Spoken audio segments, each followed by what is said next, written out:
o D'Alessandro teria 9 dias para descansar até o jogo contra o Corinthians e ainda assim depois teria uma semana cheia.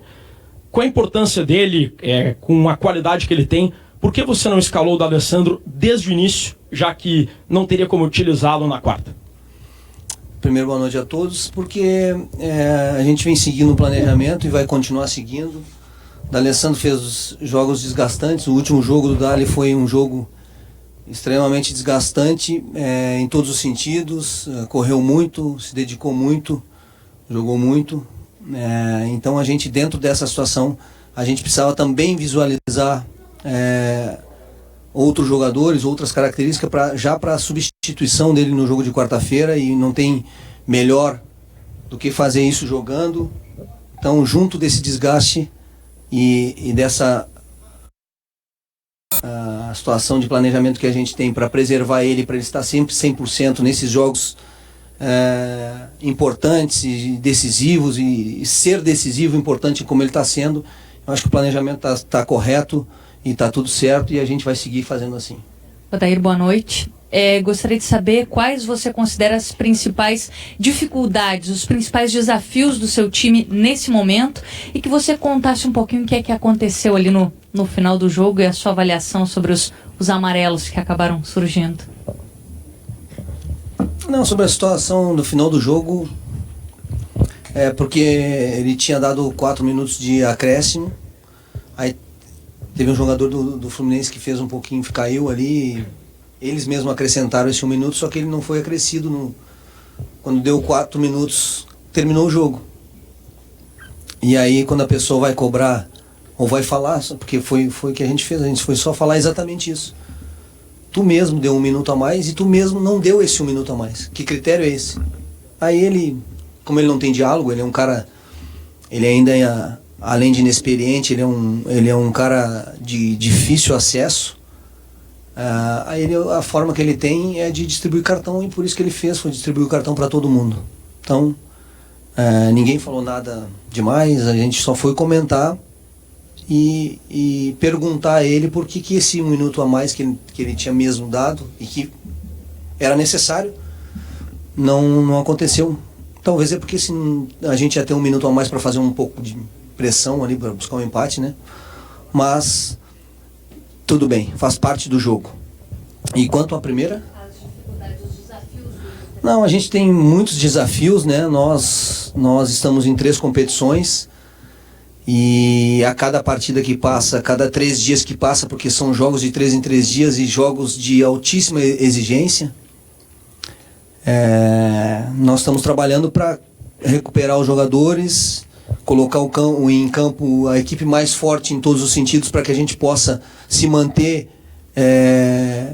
passando das competições que são mata-matas, passando de fase, e do Campeonato Brasileiro, para que a gente se mantenha na parte de cima da tabela. Isso não é uma situação fácil, não é fácil manter nível psicológico, nível mental, tático, técnico, e também perdendo jogadores por lesão. Então a gente quer continuar nas 3 competições da forma que a gente está, e para isso a gente precisa recuperar os jogadores já para quarta-feira. A gente tem um jogo decisivo de semifinal de Copa do Brasil, méritos nossos que conquistamos essa possibilidade, mas cada dia que passa, cada sequência que passa, pesa mais esse tipo de situação, e a gente tem que estar muito mais concentrado, atento a todos os detalhes, para que a gente consiga todos os objetivos que nem eu te falei. É passar de fase, é fazer um grande jogo lá, por exemplo, contra o Cruzeiro no Mineirão, levar a decisão para o Beira-Rio, buscar a vitória, como é característica desse time do início ao fim, e no Campeonato Brasileiro se manter o mais no alto da tabela possível, para que a gente possa, na sequência, disputar esse título também, como a gente fez no ano passado. Respondendo especificamente, a gente precisa e sabe, está trabalhando para isso e jogando para isso. Eu acho que a gente já fez jogos fora de casa em termos de performance, em todos os sentidos, para vencer, para buscar essa vitória. Ela não aconteceu. Então, no próximo jogo que tiver, a gente vai, se com o que a gente deu hoje não foi suficiente, a gente vai buscar trabalhar para fazer mais, para buscar essa vitória também fora de casa no Brasileiro, porque nas outras competições as vitórias estão acontecendo fora de casa bem. Então são coisas que a gente sempre tem que ajustar. Odair, 2 perguntas simples. Você aguarda e conta com o Lindoso para quarta-feira?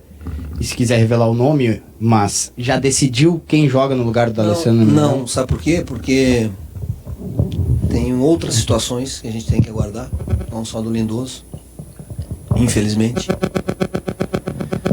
Então a gente vai esperar esses 2 dias aí, amanhã e segunda e terça, aliás 3, né? 3 dias para que a gente possa recuperar todo mundo e colocar todo mundo em campo muito forte, muito sólido fisicamente, para que a gente possa manter o nosso nível de atuação em termos de agressividade na marcação, de força, de intensidade de jogo e a nossa qualidade, para que a gente possa fazer um grande jogo e conseguir um bom resultado fora de casa nessa semifinal de Copa do Brasil. Helman, boa noite. Boa noite. Bel Rodrigo. Você já deu as explicações de como é difícil montar um time quando se disputa 3 competições com jogos mata-mata decisivos. Para montar o time em campo, quase todos os times colocam os times alternativos, como vocês gostam de falar, o time reserva. Mas é totalmente inviável hoje no futebol, se não colocar o time titular, pelo menos colocar metade do time, 5, 6 jogadores, ou se torna realmente impossível pelo aperto que é de um jogo para outro, esses 5 ficarem muito desgastados, 4, 5, 6, sei lá, para o jogo de quarta-feira é realmente possível, tem que se colocar um time totalmente diferente? Não, planejamento, cada um faz o seu dentro das suas possibilidades, dentro dos seus recursos, né? Mas uma coisa eu te afirmo, você pode, não é inviável repetir jogador. Não é. O jogador ele está preparado para jogar hoje, para jogar quarta, para jogar domingo, mas certamente essa sequência vai fazer com que aconteça situações que estão acontecendo com outras equipes.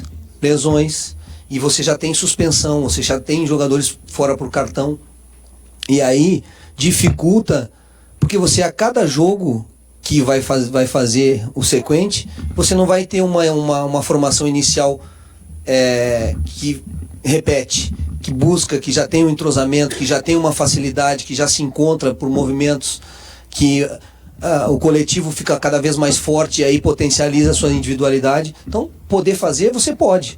Só que você precisa fazer escolhas no futebol. E quando você tem 3 competições, se a gente optasse, na minha opinião, por fazer sequência de jogadores, certamente a gente não conseguiria repetir time também.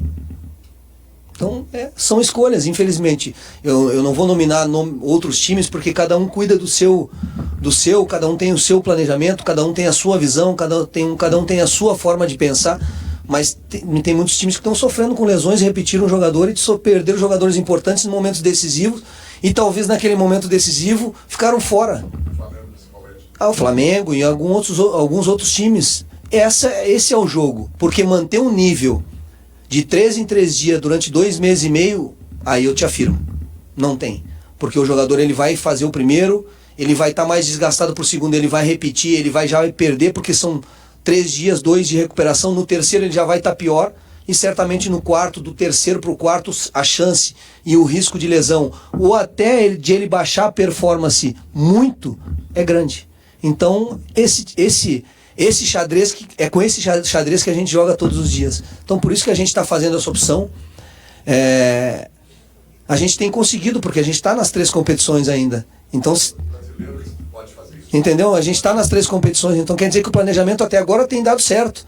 Então, claro que dentro de um planejamento maior, mais amplo, você sempre tem ajustes a fazer e decisões a tomar, e a gente precisa estar preparado e em todos os sentidos, dentro do nosso grupo de comissão, de departamento médico, fisiologia, para a gente tomar as melhores decisões para que a gente possa seguir em frente firme e forte.